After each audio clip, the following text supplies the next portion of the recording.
Okay, so I've got your images loaded up here. These are super great examples. We shoot very similarly. I'm actually amazed at how nice these look. I'm pretty sure you're Canon, right? I'm Nikon. I'm a little jealous. These are really good SOCs.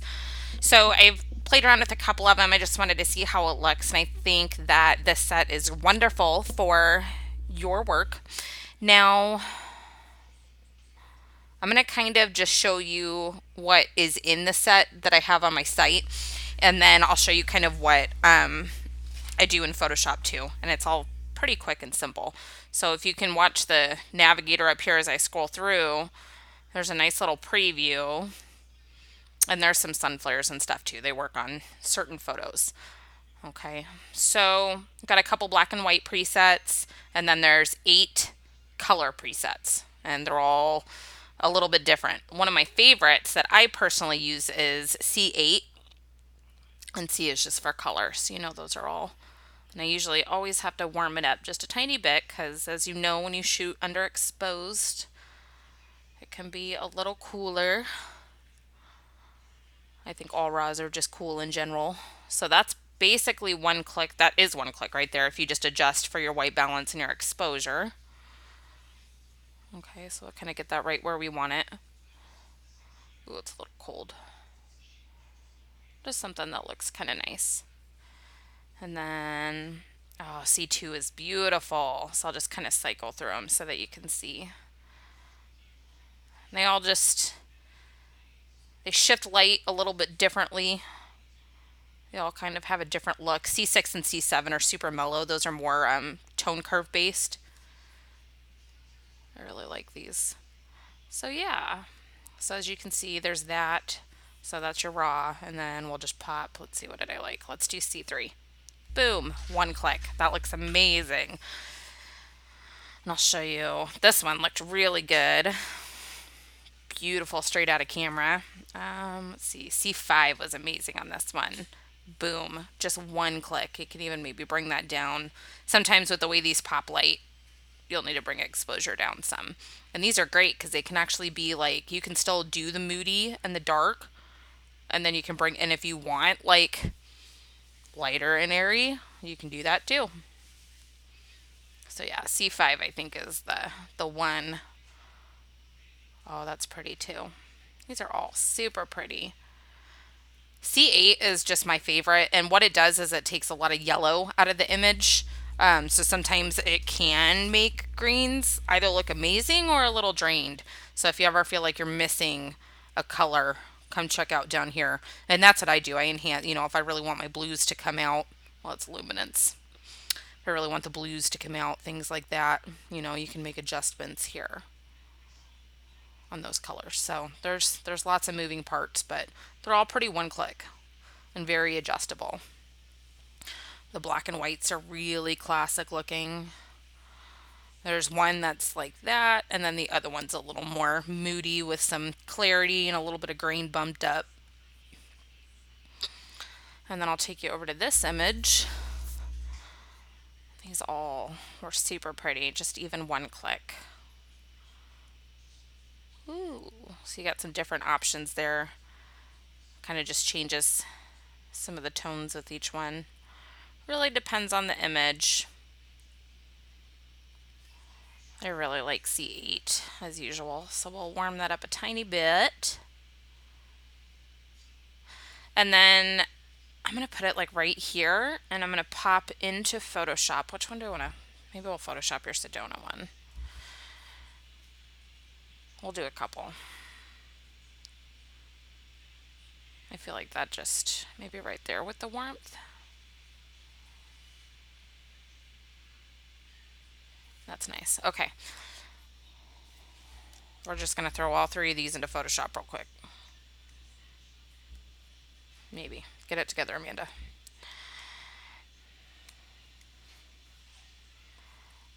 Edit in.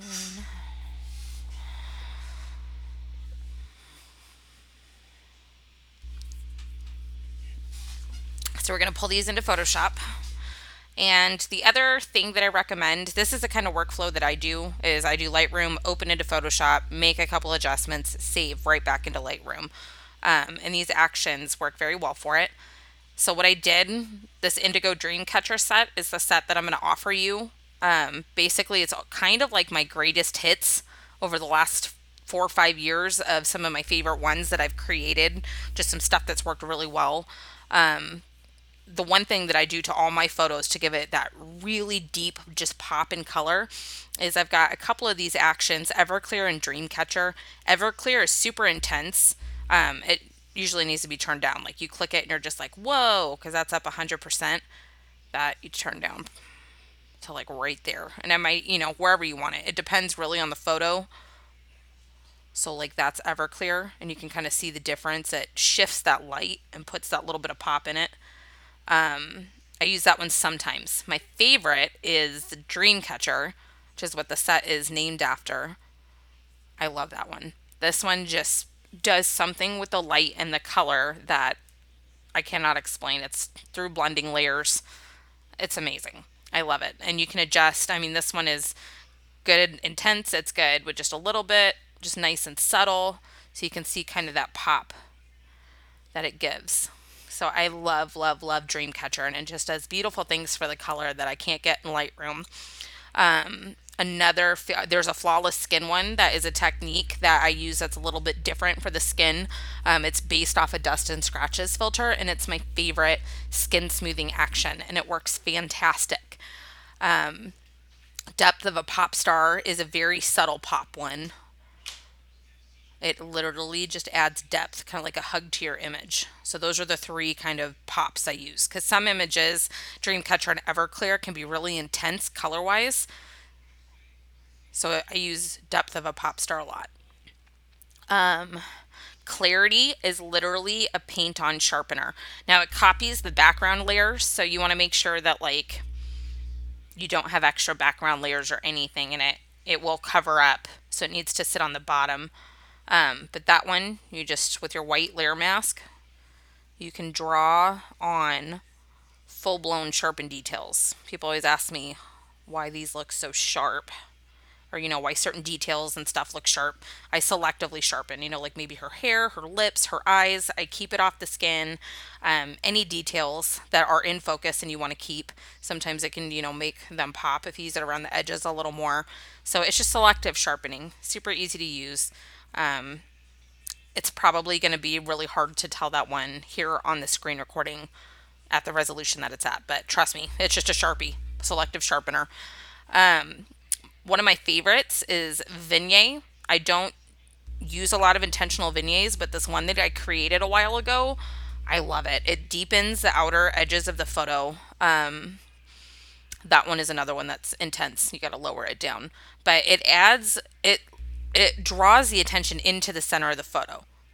Okay, so it's not just a typical vignette. There's a very light layering with the gradient that kind of, I don't know how to explain what it does. It's like very subtle lightening, but not too much.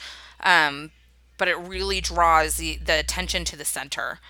Let's go to a different photo to use some of these. I think this one's a good one to give an example on that. So vignette. Boom. Just like that. So that's, as you can see with that, you've got really deep colors in the edges, and then it keeps that center nice and light. And then I would do a Dreamcatcher on this. Ooh, look at that pop. Super pretty. And then some of my other favorites, I've got Paint the Shadows and Paint the Light. So for Paint the Shadows, it's kind of like a really just deepener, color deepener. So you can, like your background, if your background's a little too light for your liking, or if you don't want to do a vignette and you'd rather manually kind of put your shadows and stuff in. So it's not super intense here. It can actually be pretty dark and it's adjustable. One of my favorite things to do is to like really bring out the sky and use that. And then Paint the Light is the other one. I think Paint the Light might work on one of these well. I don't know. Your skin looks really good. I'll show you Paint the Light on her. I like it because it's kind of like a fill light in a way. And it makes skin look just amazing. And it is created in a way that really helps pop the details. Okay. So let's say like just on their skin, you wanted to bring a little bit more light to their faces. Like that. And it's usually a little intense. It can blow some highlights at full, so you just kind of adjust it for your photo, kind of where you want. And that just kind of helps add a little pop of brightening. It's pretty nice. So yeah, that's kind of the rundown on how they work hand in hand together. So I would basically, there's a vivid color action, there's a tone mellow marker. Like if you've got a whole colorful photo, but there's like areas in the skin that are too vibrant, this tone mellow marker literally just is a paint on, whoa, turn it down a notch. Like if, you know, in her jawline or something, it gets too dark. Things like that. Let's see this one. Actions. I feel like this is a really long video now. So we'll wrap this up. That's Dreamcatcher works on every photo. That's what I use every single image. It's like it already had really nice pop coming out of Lightroom, but then you do that and it's just whoa. So that's where I get that pop and that color from in the end. So that's the full set.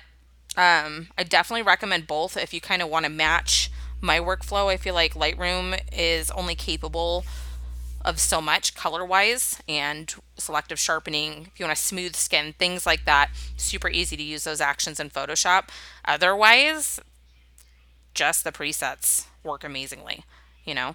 So let's go to the original photo. That was the original straight out of camera. And that's with the preset and then a little, you know, a couple little tweaks. Actually, that was just with that one action. So that's your preset and one action, Dreamcatcher. There you go. Hopefully that kind of showed you how this, how these work, and I'll go back on Facebook and chat with you.